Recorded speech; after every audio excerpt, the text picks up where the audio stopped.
My first wife, rest her soul, we were really tight soulmates, and she was in the music industry. And she got diagnosed with cancer, and for 2 years we fought it. And I saw that coming when she was losing her battle. So we talked one day, and I said, "Hey, you know, let's see if we can, because we both have good spiritual IQs. We're real well versed in the supernatural and spiritual and past lives and things like that." So we talked, and I said, looks like you're going before me. Maybe we can figure out how to stay in communication afterwards. If we talked about it.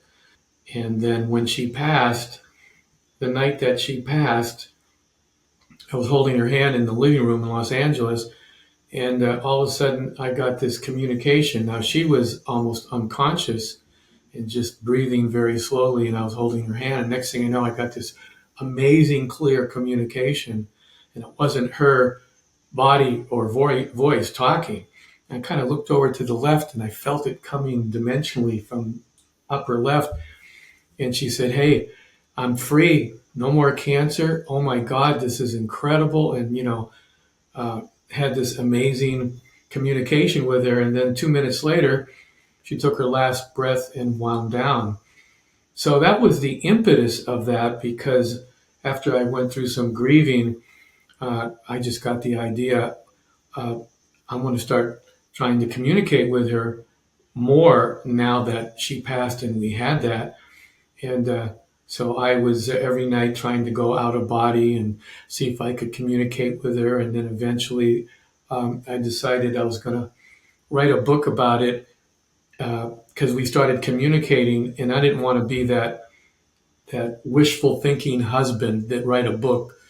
I wanted to have corroboration on it. So I got the idea to do some research on professional mediums, and I contacted about 8 or 9 of them, and I wanted to do the experiment to see if objectively she would come through. And if that was the case, I would use it in the book, because I was already starting to write a autobiography of how her and I met, fell in love, and fighting the cancer and everything. And so I did a blind experiment, because I'm a celebrity and I didn't want them to know my name.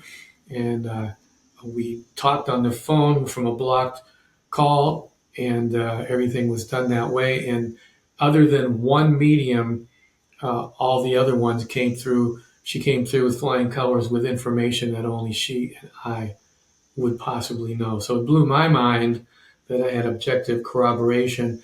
And then I went and finished the book, The Song That Never Ended, because I wanted to help people recover from loss by letting them know, hey, your loved one's song has never ended. It's still there. They are still around. So that was the whole reason. So it's only 4 minutes you told us, but you wrote a book about it. Did you have any more communications with her after this? Did you have any more No, I had, interactions? yeah, before I did the corroboration with the mediums, that's why I did the corroboration with the mediums. And after that night that she passed and I had that clear communication, I was really grieving, and I was obsessed literally with the other side in the afterlife. I didn't even want to live. I wasn't suicidal, but I was just more uh, into communicating with her, since she communicated to me so easily. So it started happening literally almost every day, every other day. It happened in dreams. I'd end up visiting her on the other side, and I'd actually see her. And then I would do some out of body experiments. And when I went out of body, I would say, I want to see my wife. And whew, I'd go travel and I'd see her. She'd started communicating to me a lot, so often that I went, this is worthy of a book. As a matter of fact, I was on the Art Bell show one night while I was writing it, when he had Coast to Coast, the Art Bell show, and I told him I was writing a book, and we talked about it. So no, I had many, many communications with her, and then the communications with the mediums were done to corroborate, so the audience, the people that were reading the book, could see for sure that it was happening. Right now, you are a composer, you write music. When you write music, do you feel like that music is coming from the other side through you? It's being written through you? Absolutely. It's and in my new book, The Invisible Architect, I talked about my relationship with God, who I named the Invisible Architect because I didn't want it to be associated with various ologies and isms and stuff like that. So at 3 years old, uh, I heard that voice, and at that point, I just called it an inner voice, and then it became my higher self. And then later on, I realized that I was really blessed, and I was interacting with the creator of all. And every time I played, and I played really well, I was channeling the music and channeling the actual composition. And I've been blessed that way. And it to this day, it still happens, but now it's very nonchalant. It's very normal. And, some people in the music world or the jazz world, they call that being in the zone. So I always am in the zone when I compose and write, and I listen, and I have that frequency of communication. What do you feel when you are in this zone? How can you describe this communication?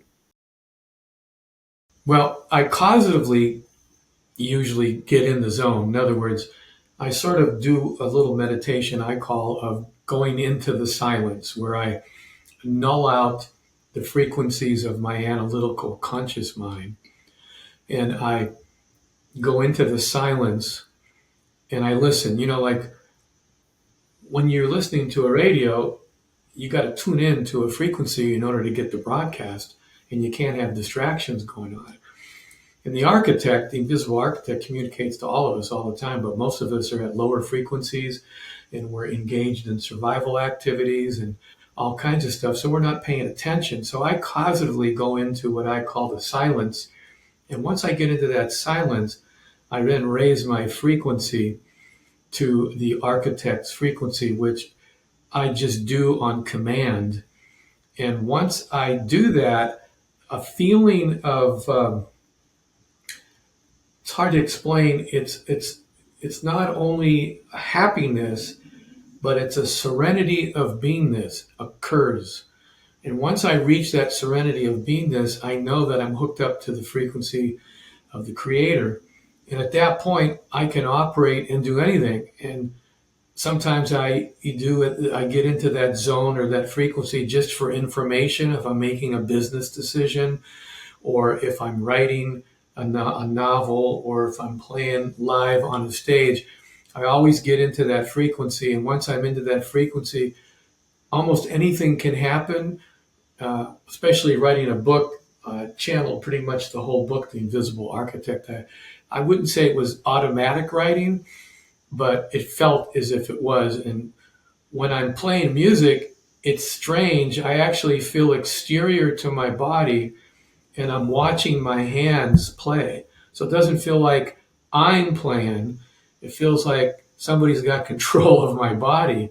And I had to learn how to trust the process, because in the beginning it was a little freaky.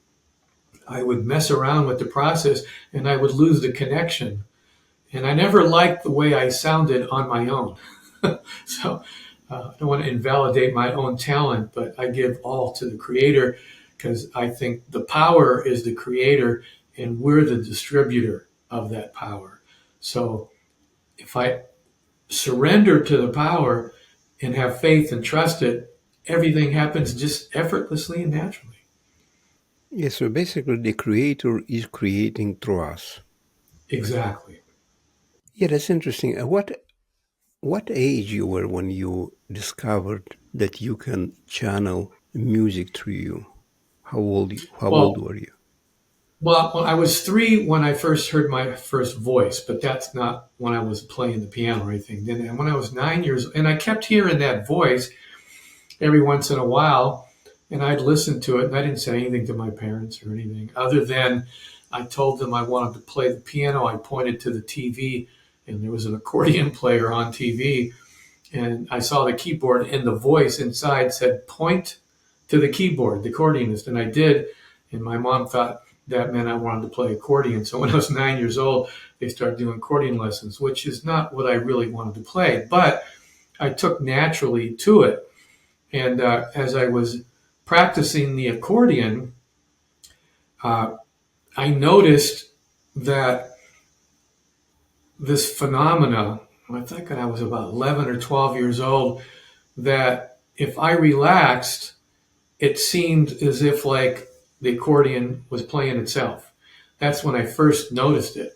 Then later on, when I got serious into jazz and became a celebrity and won a Grammy and started playing and writing music, I realized that that was my talent, and my blessing was to allow the creator to express its perfection through my talent.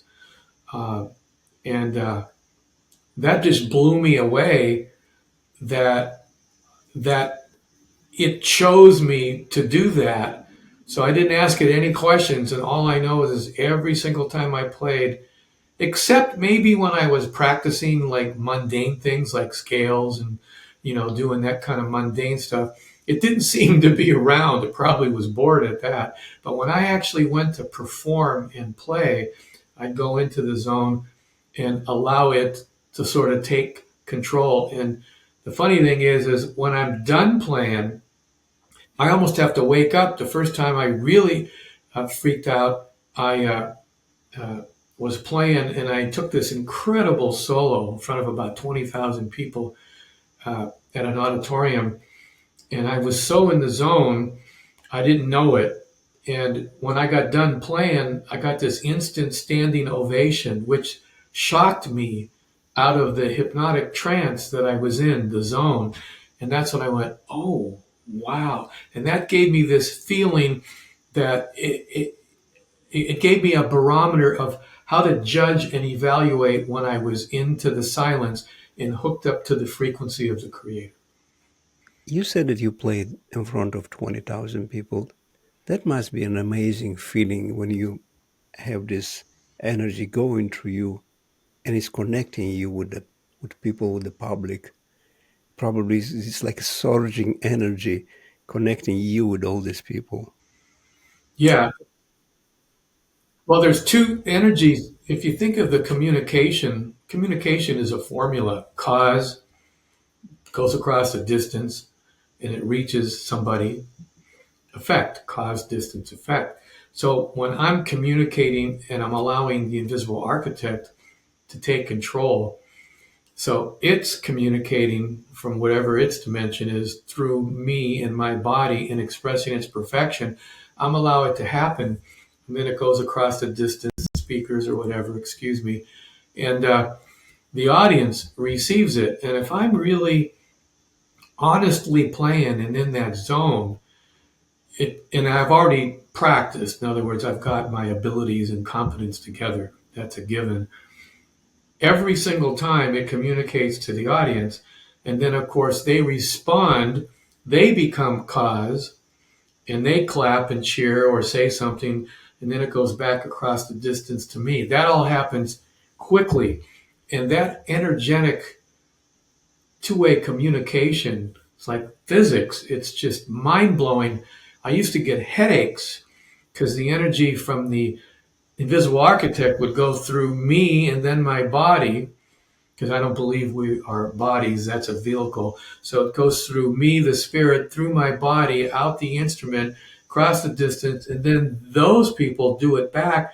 That energy that goes from zip and then back is really high frequency energy, and you have to be able to handle it, because otherwise during your performance you can get thrown out of that zone and not play very well. I learned that you had to really be able to accept, surrender, have faith, and allow that energy and perfection and expression to go through. And then you still had to allow and have that ability to allow the audience to do it. Early on, I never liked the audience telling me I was good or clapping. I used to always get upset. I'd go, that wasn't that good. I could be better. I was a perfectionist. So it took me a long time to grant beingness to the other energy that comes back to me. So now when I play, it's very spiritual. I include the audience in my meditation, that they're in my zone, and the creator of all is going to express what it wants through my talent. and then allow it to come back, and then I accept it. Okay, so you've been implementing the invisible architect all the time since you were a musician, or first you were not aware of that energy coming through you? Well, I wasn't aware of it as a, I hate to call it a being as much as I call the invisible architect the quantum intelligent energy field that permeates everything and us and is responsible for all of creation. And so, since it's an intelligent energy, our thoughts are energy, and the physical universe is loaded with energy. That initially I wasn't aware of being aware, I was just doing it and accepting it. And as I got older and older, I started becoming interested in the process, and I started reading all kinds of books on metaphysics and new thought and this and that. And I started to start realizing that, oh, I see what's going on here. So now at that point, then I became very, very aware of it.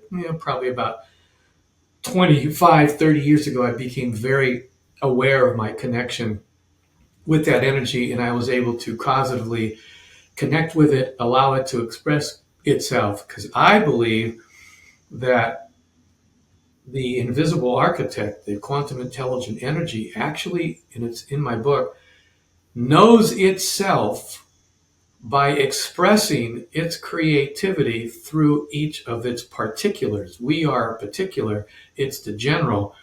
So if we invite it, it will express itself through us, and it even gets bigger and knows itself more. And I know that to be true because as a composer, every time I write a piece of music and perform it as a performer, I feel like I know more about myself. So that's almost like I'm being a mini creator. And, it's said that we are created in the image and likeness. And so the physical universe, if that was created by this creator through its word, God is the word, its thought, we are doing the same thing when we create. And so that is when I became aware that, wow, this is a very spiritual process. I'm like a particular harmonic of the creator of all. And if I invite it, because it has to be invited, here's the key. Most people don't realize that it gave us free will. So we have to have free will. If we don't understand that and invite it, then it can't work its magic. Well, in the music industry as well, in the film industry, artists and musicians, directors, writers, they don't like to acknowledge the higher power. They Yeah, you're like to right. say, That's that, weird, huh? yeah, I know. They like to be praised. They say, okay, this is me, I am the genius. Yeah, they got a So, little narcissistic attitude, I very think. much, yeah. So, because I've been there for 12 years in Hollywood, so I know the people in this business. But you, when did you start to acknowledge this to other people? When did you start to voice it? Because they would look weird at you to say, okay, John is going crazy here. What's happening with him? Well, you're absolutely very intelligent about observing that because I didn't. It was my little secret, to be honest with you, for a long time. And I met Chick Corea, the great jazz pianist, and we became good friends. And he passed away a couple of years ago. And we got to be good friends. And one day I was in his studio and we were talking. And he was so prolific and so creative and such a genius. And I learned a lot from him. But one day we got talking about philosophy a little bit. And I said, Chick, when you play, uh, you seemed you seem effortless. And he stopped me right away and he goes, no, it's not me. I'm blessed. He goes, I figured out a long time I was blessed, and therefore shut up and just play. Because he didn't become a teacher like I did. When you become a teacher, you have to figure out how you're doing things so you can, communicate to other people. He couldn't do that. He just knew that he had this blessing and he did it. So when he said that to me, I went home that evening and I went, oh, that's what I'm doing.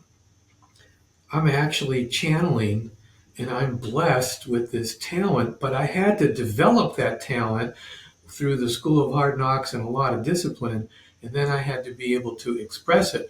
So I never told other people. I just always spotted every time I saw a musician or even a screenplay writer, anybody. It could be an auto mechanic. When I saw that being, or a magician, or a poet, or a speaker in the zone, I would recognize immediately that that person was doing what I was doing. And he was blessed and he was channeling. So that actually eventually led to me writing the book 3 or 4 years ago. And that's when I went, I'm going to be actually telling people now what I'm doing. And wonder how that's going to go over with people. And there were a couple people that thought I was becoming, John, what happened to you, man? You're becoming a little woo-woo. Yeah. And I just had to put up with those people and realize that they just weren't with that, and I didn't really care about it. So in a sense, that was when I came out, when I wrote the book and became an Amazon bestseller and started getting, posting it and everything. I went, well, the cat's out of the bag now. People are thinking I'm like crazy or whatever, but in actual fact, most of the people thanked me for sharing my blessing, and it helped them and inspired them. So I didn't care about those other people. Yeah, that's what I figured. At this age, you shouldn't care anymore about whatever they say and whatever they think. You Right. know who the invisible architect is, and you feel him, feel the energy, so you know Right. what's going Right. on. And then they'd see my creations. So Yeah, they couldn't really be critical of my success and my awards. And so here I am telling people that, hey, I'm just the distributor of the power and blah, blah, blah. And what are they going to really say? Well, you're just crazy. You're woo woo. It's really you. At that point, they look bad because I'm acknowledging the power and I'm distributing the power and I'm getting success with it. So I think it started to hit home. Maybe he's got something there. yeah. So, can you share a little bit with me, with us, with the audience, about your out of body experiences? Yeah, well, when my wife passed, the first wife passed, like I said, she communicated to me and then she passed and she left her body and she's gone. And then I became obsessed with, because we had pre talked about this, about communicating with her. And I went out and got all kinds of books on the other side and the afterlife and all these other paranormal things and spiritualities and stuff. And one of them that was talking about out of body experiences by a guy named William Bullman. He had written a book, and I started reading it, and he had all these out of body exercises and spiritual drills. And I'm pretty good at reading and understanding and applying things on my own. I've always had that talent and blessing. So there was this one exercise about how to lay down at night and, close your eyes and do this little spiritual exercise. And the whole idea of going out of body is to allow the body to go to sleep, but become aware while you're sleeping. So he says, body asleep, mind awake. So you go to sleep, body asleep, mind awake. And so what you're trying to do, because most people, when they get into the hypnagogic state, which is defined as the state of awareness right before you fall asleep, they just fall asleep. But if you're causatively aware that that's the state you want to be in to leave your body, then while you're getting more and more tired and your conscious mind is being nulled out and you're getting more and more into the subconscious mind, you have to sort of use a little discipline and try to stay awake and meditate about going outside your body. And for 2 months, almost every night I tried and I was failing. I was really getting upset, thinking that I'll never do this, or maybe this is a bunch of BS. And then one night, I'm laying there and I was trying for over an hour, and I'm thinking I'm awake now. Kind of set the stage. I'm thinking I'm awake. In actual fact, my body was asleep and I didn't know it. And here's how I found out. All of a sudden, I felt like I had to go to the bathroom. So, how sometimes you got to get out of bed, you roll over to your right. So I rolled to the right and my feet hit the ground, but things felt spongy to me. I still didn't put two and two together. And I started to walk around the bed. And the next thing I knew, I looked at my hand and it started to like melt. And I went, oh my God, am I outside? And then the moment of truth was, uh-oh, I'm going to turn around. And if I can see my body, then I'll know. So I turned around, and there was John Novello's body laying there on its side, completely sleeping. And I went, wow. Of course, as soon as I went, wow, zippity-doo-dah back into the body. But then that was one of the most spiritual experiences, because if you think about it, that one experience sort of tells you that we're immortal beings. We aren't our bodies. We're separate from our bodies. We can exist without our bodies. That I couldn't. I went to the recording studio the next day because I was working with a composer, and I told him all about it. He was like freaking out. So now I had a renewed vigor. I want to go outside and be able to move around. And so I read more books about what to do when you get outside, how to stay outside, and how to traverse the physical universe and go into other dimensions. And eventually, after about 10 or 12 of these OBEs, I traveled to the other side on command. I just wished it, because in the thought universe, things happen like that as compared to the physical universe, which is more raw frequency. The universe of thought is quick. And I said, Gloria, I want to visit Gloria. That was the name of my first wife. And a zooming feeling happened, almost like a little tunnel. And next thing you know, there she was on a staircase. And I talked to her, and she yelled at me, told me I needed to go back, and asked me why I was here. And apparently, not a lot of people do that. And when it happens, if it's not your time, that is a typical thing that can happen. I found that out later. Yeah. So you almost pass. I mean, you were almost going to the infinity, but she. Yeah, I guess when it's not your time, they don't want that to happen. Now, I don't know if I would have kept walking up the stairs and ignored her communication, if my body would have died. I have no idea. But, uh, to this day, when I cross over into the afterlife, because you can go to many places when you're outside your body as a spiritual being, uh, I don't really get people telling me not to do it. I just roam around. But I'm not so obsessed with going to the afterlife and the other side. I'm very much more excited about this side now and creating. And that was just because I had lost my wife and I was in the middle of grieving. So in a sense, it's almost a near-death experience, but it ain't. It's more of an after-death communication. Yeah. So these experiences made you a believer that there is life after death. Absolutely. I was on a podcast the other day, and somebody said, would you recommend other people study out-of-body experiences and do it? I said, well, to each his own, and everybody's got different ologies and isms, and some isms think that you're communicating with the devil and you shouldn't do this. I said, so I don't advise people one way or the other. I said, but for me, that spiritual experience was the most healing, powerful thing that I've ever experienced. And it actually, I would love everybody to experience that. So if they're willing to experience that, the answer to your question is, yeah, I think everybody can benefit from something like Okay. Are you afraid of death? that. And that's another, well, you're very perceptive. That's the perfect sequence question, because that's the other thing that it did for me. I wasn't necessarily afraid of death, but the mystery of it and what is going to happen and where do I go. And I grew up as a Catholic, so I have all that I had all that indoctrination into me. So when this incident happened, which was 44 years ago, not only was it an amazing experience, but I totally realized, oh my God, there's no death. That is a lie. We are here. We are visitors. We are in a vehicle, and we are here to learn lessons and create. And our home is really the afterlife. And when we're done with this script that we co-write with other spirit guides and ascended masters and whatever, we go back home and review.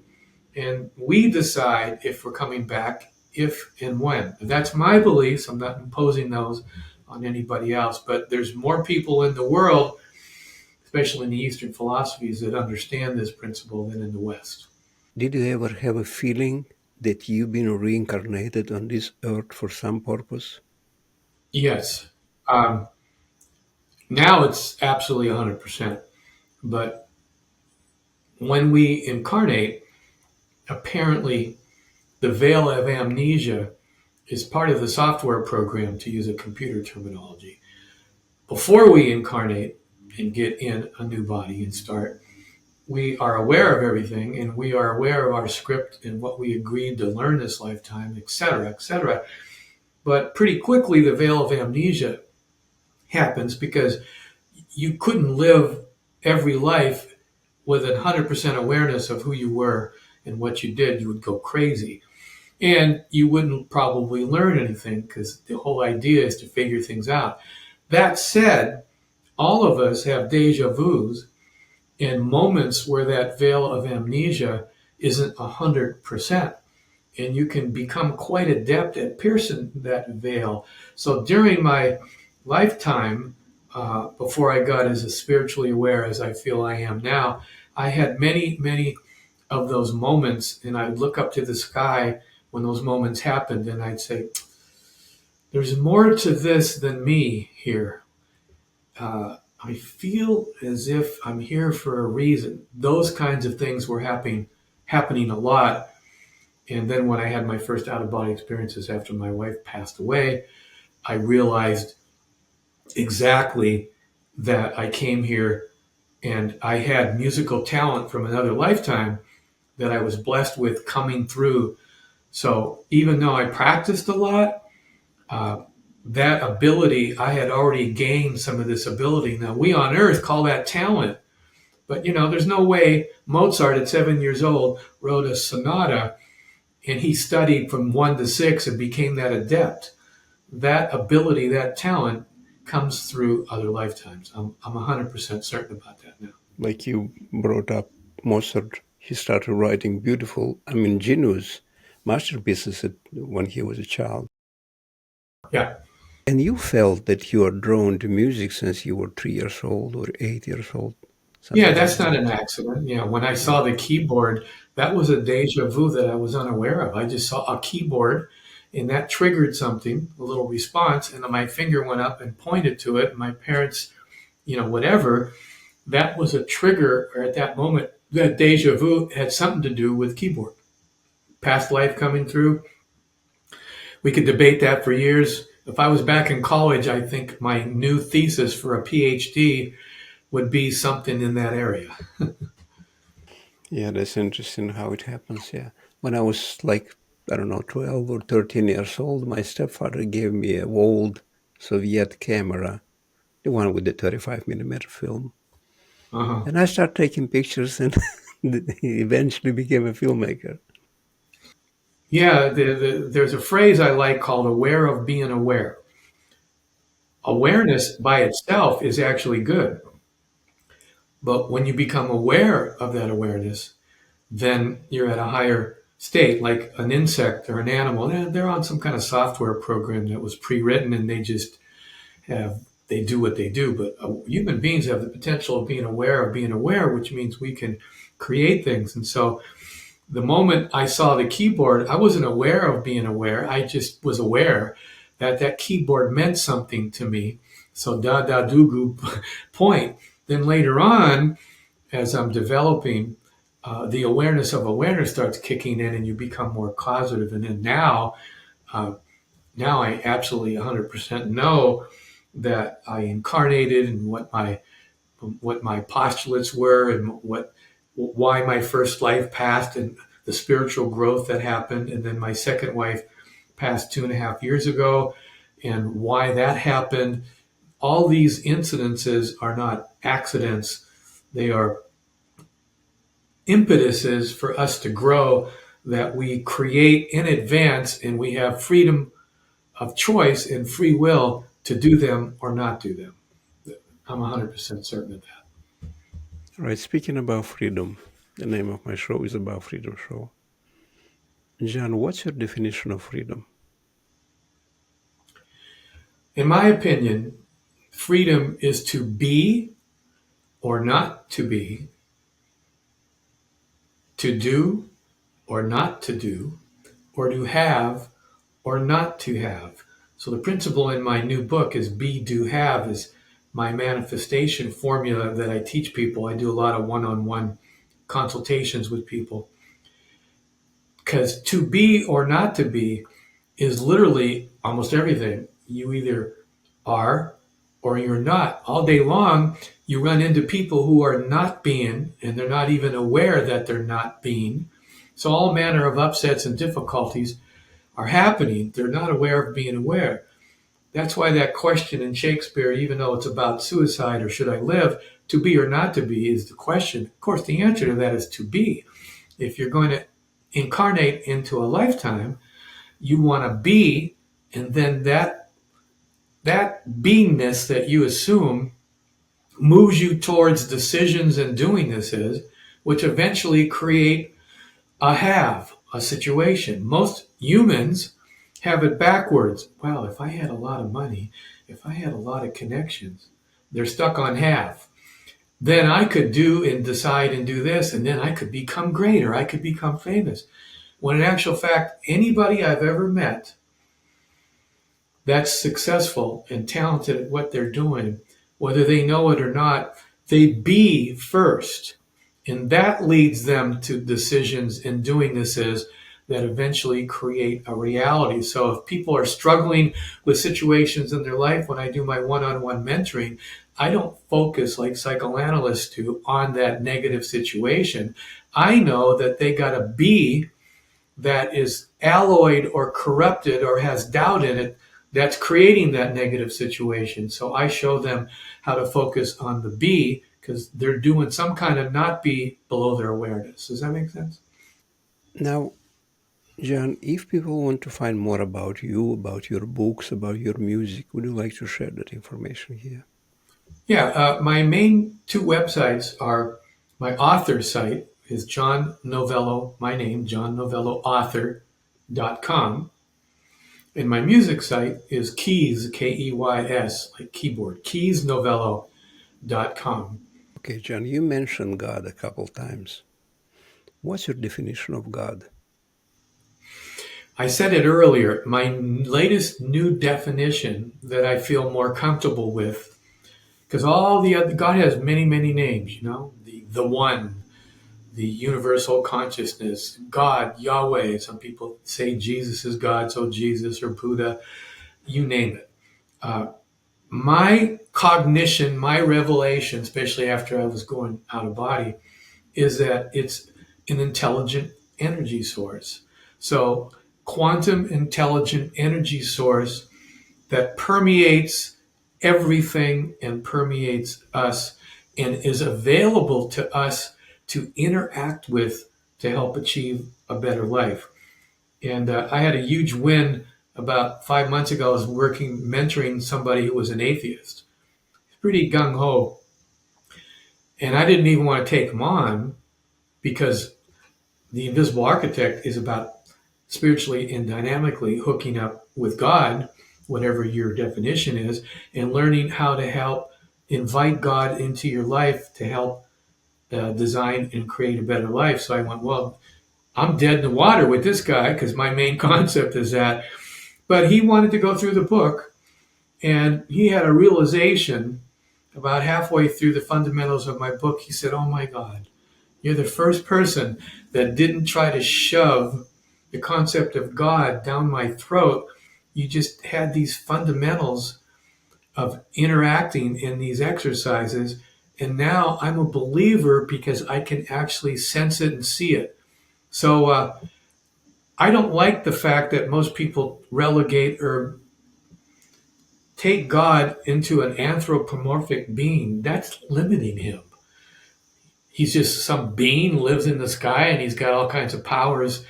I don't subscribe to that. I think God is an intelligent quantum energy source, and even in physics, they discuss quantum energy and how it interacts. So that's my definition of God, which is divorced from any ology or ism on purpose, and it allows people to fundamentally interact with this energy. Okay, so your definition of God, your name for God is the invisible architect. Right. How is the invisible architect guiding you personally in this life, in your journey? How do you listen? How do you hear the source or all that is? Yeah. Remember we talked earlier about a radio, and you, in order to listen to the broadcast, you had to tune into the frequency. So I learned early on when I was in the zone playing, I had to be at a higher frequency. And let me define frequency is we know in physics there's small, thin waves, and then there's rawer waves, bigger waves with bigger amplitudes. The physical universe is a raw universe. And the reason why things take time to manifest in the physical universe is because the lower frequency, whereas in the thought universe, if I said to you right now, hey, think about an elephant, you could think about and get a picture of an elephant. And if I said to you, turn it blue, you could turn it blue. And if I said, put it on top of the Chrysler building in New York City, you could actually do that.